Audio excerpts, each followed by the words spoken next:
జోగి రమేష్ ఇంటికి వచ్చాం, రమ్మని అడుగుతా ఉన్నా, ఛాలెంజ్ చేస్తా ఉన్నా. తెరిచిన పుస్తకం జోగి రమేష్. చిన్నప్పటి నుంచి రాజకీయాలు చేశా ఈ గడ్డ మీద.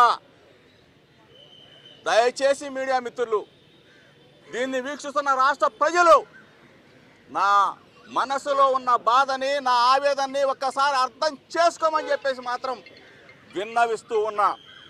నేనేంటి అక్కడికి వెళ్ళి అక్కడ ఉన్న నారావారి సారాని ఏరులే పారుతున్నది నేను చూపించడం ఏంటి, తిరిగి నా మీద కేసు పెట్టెక్కారు. ఇంత ఘోరమైన, ఇంత దుర్మార్గమైన కీడక శ్రీకారం చుడుతున్న చంద్రబాబు నాయుడిని రాష్ట్ర ప్రజలందరూ కూడా అసహించుకుంటా ఉన్నారు. నేను ఆ రోజు చెప్పాను 2 రోజుల క్రితం, చంద్రబాబు నాయుడు ముంజేతి కాడ నీళ్లు తాగే వాళ్ళందరినీ వదిలిపెడతాడు నా మీదకని చెప్పా. ఒకళ్ళు ఇద్దరు వస్తా ఉన్నారు, ఎరా బాబు మీకు భార్య బిడ్డలు లేరా, పైన దేవుడు చూడలేదా, జోగి రమేష్ ఎటువంటి వాడో తెలియదా,